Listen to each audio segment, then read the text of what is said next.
Arnold Downer was born in Australia in 1895, but quickly saw reason and came to New Zealand. He started as a cadet in the Public Works Department in Otago before heading off to war. Afterwards, he took the long way home, stopping off in London to study engineering before returning to finish off his studies, gain registration as a civil engineer and get back to work. Downer has a long history of not letting anything get in the way, a history that dates back over 100 years, when the Public Works Department and Post and Telegraph built this young country from the ground up. The lessons learned in those early years have become embedded in the Downer DNA. Arnold joined the private sector in the early 30s, project managing the Mount Victoria Tunnel in Wellington. Downer & Co were formed soon after. The directors were all hands-on types. They didn't go for formal meetings as such, preferring to get stuck in with the right mix of caution and willingness to take a risk. That's exactly what was needed. New Zealand was growing fast and had been for a while. Railways, roads, airports and power schemes were in big demand. Downer worked alongside and sometimes, as with the lengthy Homer Tunnel, took over from the Public Works Department. When the war broke out again in 1939, many of the Downer staff went off to fight, while others went off to work, building airfields in the Pacific. Back home, Downer was taking on another challenge in Huntly. Told that a rich coal seam under a lake was out of reach, the company thought otherwise, dug deep and got the coal. With the war over, it was back to business as usual, only more so.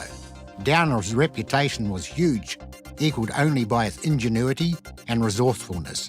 By the 1950s, the Downer name was being heard around the world. The Rumataka Rail Tunnel was Downer's first joint venture with overseas partners Morrison Knudsen from the US.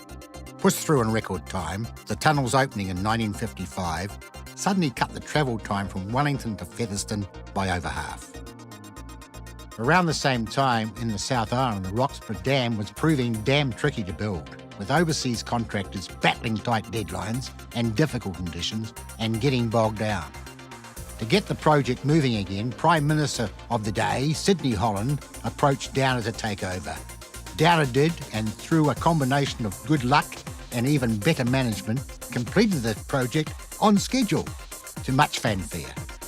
The company was now a household name.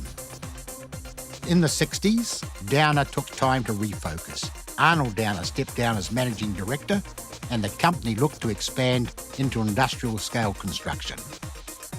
From Dunedin's airport to Auckland's motorway, Downer led the charge. Not that they had forgotten how to tunnel. Tongariro, Manapuri, Benmore and Takano all provided challenges that were met by the Downer way of doing things. A New Zealand company through and through, Downer wasn't going to be confined just to one part of the Pacific. Power projects in Palau, Papua New Guinea, Fiji and that other island, Australia, loomed large in the 80s.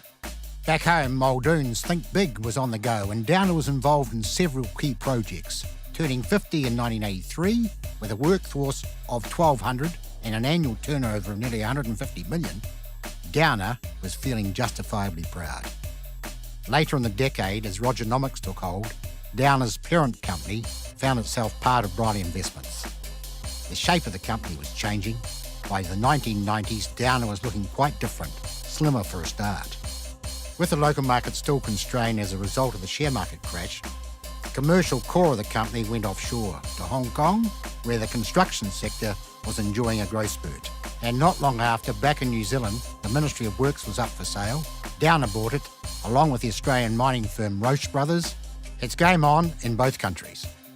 In New Zealand, maintenance and operations work became the backbone of the company, while across the ditch, engineering and construction was the focus. In just a few short years, Downer in Australia had moved to the forefront of the industry. And here, well, it was like a company that had never left. Downer joined the drive into the new millennium. From down south during the avalanche season to the Chatham Islands and way up north, Downer's nationwide network is unmatched. And being in the community, Downer's people are always ready to play their part in emergencies, as they did during the Christchurch earthquakes and are continuing to do so. People are the core of Downer's business, so the company makes sure their work environment is safe, Their training is world class, and they're given every opportunity to succeed. Downer is a leader, and so are its people. Today, Downer has come back to its roots. We're a growing force in major projects, and we are partnering with leading telecommunications and technology companies to improve New Zealand's place in the world. A smart, sophisticated, solutions-driven business. The future is looking good.